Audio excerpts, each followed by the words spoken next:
Good morning, good morning, good morning, good afternoon, good evening. Alright, kaibigan, napakagandang umaga, kaibigan. Welcome to the Parking University. Andito tayo ngayon nagpark sa tabing dagat, kaibigan. Napakagandang umaga. Kung saan ka mang sulok sa mundo ngayon, kaibigan, I wish you well.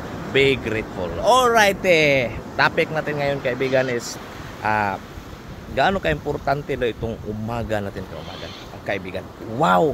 Okay, may nabasa akong libro, medyo matagal na, by Al Harold yata yun, yung Miracle Mornings.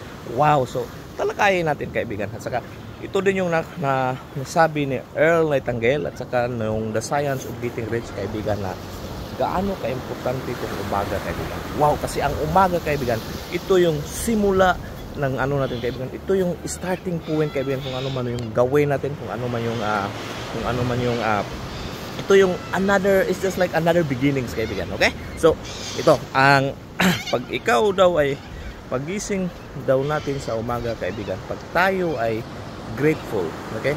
Meaning, mapasalamaton tayo, kaibigan. Kahit ano man yung status sa buhay natin, kahit ano man yung status sa circumstansya natin, yung feeling daw na medyo nahirapan ka or anything, ang first thing daw natin, pag yung una nating, pag yung pinakauna daw natin is magpasalamat tayo, kaibigan. When tayo ay grateful early in the morning, ito na yung simula ng abundance, kaibigan. Wow, okay. Bakit nga ba? I-explain natin to na ano lang yung kapiko. Okay, so kasi kung tayo ay grateful, kaibigan, okay, when we are grateful, ang ganda ng mga footprints ko, grateful tayo dyan.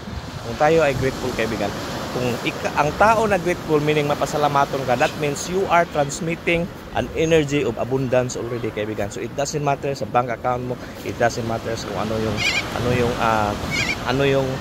wala kang mabili na bigas, kasi pagising mo, kaibigan, pag wala kang mabili na bigas, tapos puro reklamo yung nasa isip mo, puro complain, puro anything na ang hirap ng buhay, just remember that ang law of the universe, kaibigan, is whatever you keep thinking, you will become. Whatever you keep, kung ano yung palagi mong minamanifest or binibigyan ng attention, binibigyan ng energy, kaibigan, that's the one that you attract. So kung tayo ay nag-iisip ng paggising natin ng kahirapan, kung tayo ay nag-iisip ng obstacle, kung tayo ay nag-iisip sa mga problema sa pagising natin sa umaga, kaibigan, so apparently hindi daw ito makatulong.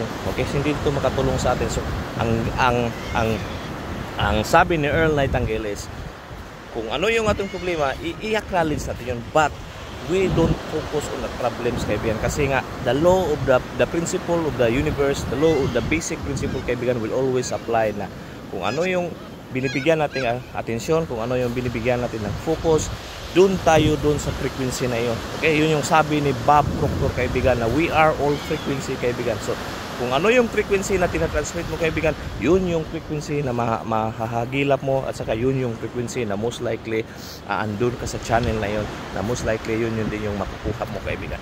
Wow! At saka napakaganda yung view, kasi dito nahihirapan akong mag-ano sa kape. So bakit nga ba tayo grateful sa umaga?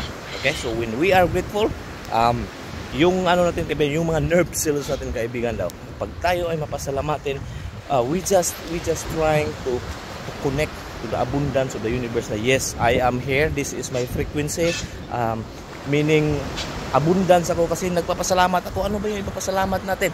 Okay, yung umaga lang daw mismo, kaibigan, kung tayo ay nagising, kung ikaw ay nagising, kung ikaw ay buhay, pagising mo, may mata, may anything, so hindi na daw tayo maghahanap ng malayo.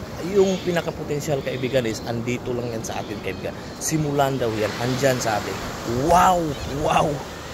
So ang sa libro na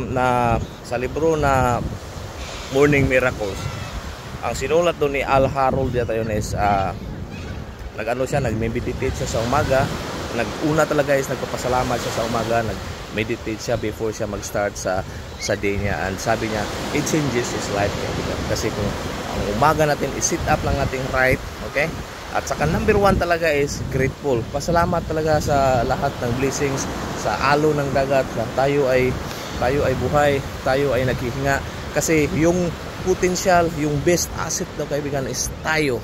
walang ibang asset na pinaka ano kaibigan, tayo yung pinaka number one asset. Nandito na sa atin daw yung lahat ng ingredients para tayo makatap in sa abundance kaibigan. So ang gagawin lang natin is we just tune in to that frequency. So dapat nag-ano tayo sa abundance frequency para makakuha tayo ng abundance. So yun lang yung theory na ipaano natin kaibigan, o principle na intindihin natin na kung ano yung frequency na tinatransmit natin, kung ano yung feelings na tinatransmit natin, most likely yun yung matatransmit natin. So the universe kaibigan is very supportive. Okay, so kung ano yung tinatransmit mo, it will just support you. So kung nagtatransmit ka ng abundance, grateful heart, it will support you kaibigan.